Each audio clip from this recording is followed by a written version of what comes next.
Hi అండి, అందరూ ఎలా ఉన్నారు? Welcome back to my channel Devi Tarun. ఈరోజు మనం చేసుకోబోయే రెసిపీ వచ్చేటప్పటికి బెండకాయ పెరుగు పచ్చడి అండి. ఎవరైనా బెండకాయతో పెరుగు పచ్చడి అనేది ట్రై చేశారా? ట్రై చేయకపోతే ఒకసారి ట్రై చేయండి. దానికి కావాల్సిన ఇంగ్రీడియంట్స్ ఏంటో చూసేద్దాం. ఆనియన్స్, చిల్లీస్, కరివేపాకు, అల్లం, తాలింపు కోసం ఆవాలు, జీలకర్ర, మెంతులు, కావాలంటే మీరు శనగపప్పు, మినపప్పు కూడా వేసుకోవచ్చండి. మనకి గడ్డ పెరుగు ఉంటుంది కదండి, ఆ పెరుగుని మంచిగా బీట్ చేసుకుని లంప్స్ ఏమీ లేకుండా నీట్గా బీట్ చేసుకుని పెట్టుకోవాలండి. కావాలంటే మీరు దీంట్లోనే సాల్ట్ యాడ్ చేసేసుకోవచ్చు. వాటర్ అయితే కలుపుకోకూడదండి, ఎలా గట్టిగా ఉంటుందో అలాగే ఉంచుకోవాలి. ముందుగా ఒక ప్యాన్ తీసుకుని దాంట్లో ఆయిల్ పోసుకొని ఆయిల్ హీట్ ఎక్కిన తర్వాత పోపు వేసుకోవాలండి.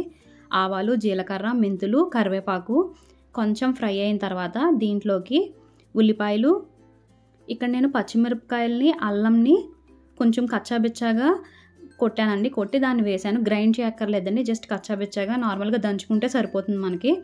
అలా రెండింటిని వేసి కొంచెం ఫ్రై చేసుకోవాలి.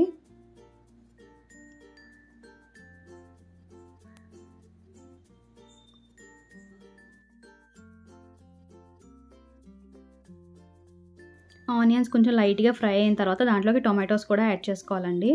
టొమాటోస్ యాడ్ చేసుకొని టొమాటోస్ సాఫ్ట్గా కుక్ అయ్యేంత వరకు కుక్ చేసుకోవాలి.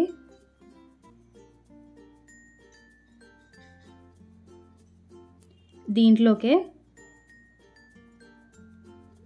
కొంచెం పసుపు, ఉప్పు కూడా యాడ్ చేసుకుంటున్నాను అండి. ఒకవేళ మీరు మజ్జిగలో గనక సాల్ట్ యాడ్ చేసుకుంటే దీంట్లో యాడ్ చేయకండి, లేదంటే మజ్జిగలో యాడ్ చేసుకున్నా పర్వాలేదు. నేనైతే దీంట్లో డైరెక్ట్గా యాడ్ చేసుకున్నాను. నెక్స్ట్ ఈ బెండకాయలను కూడా యాడ్ చేసేసుకుంటున్నాను అండి. బెండకాయలు ముందుగానే ఒక 1 అవర్ ముందుగానే నీట్గా వాష్ చేసేసుకుని చిన్న చిన్న ముక్కల కింద కట్ చేసుకుని డ్రై చేసేసుకోవాలండి. వాటర్ అనేది అసలు ఉండకూడదు. వాటర్ లేకుండా మొత్తం డ్రై చేసుకున్న తర్వాత మాత్రమే మనం దీంట్లో యాడ్ చేసుకోవాలి, లేకపోతే జిగురు వచ్చేస్తుందండి.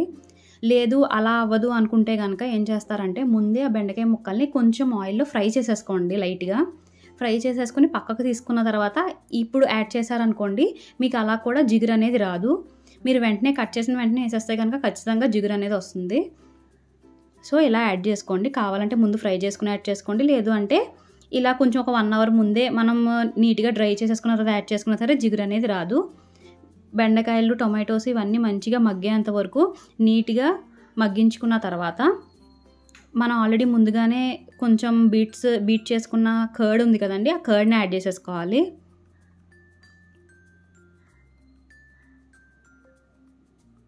మనం ఈ బెండకాయ ప్లేస్లో ఆనపకాయ చేసుకుని పెట్టుకున్నా కూడా చాలా బాగుంటుందండి. సమ్మర్ సీజన్ ఆ టైంలో ఇలాంటి పెరుగు పచ్చళ్ళు చేసుకుని డైలీ మనం తింటే కనుక మనకి బాడీ కూడా చలవ చేస్తుంది.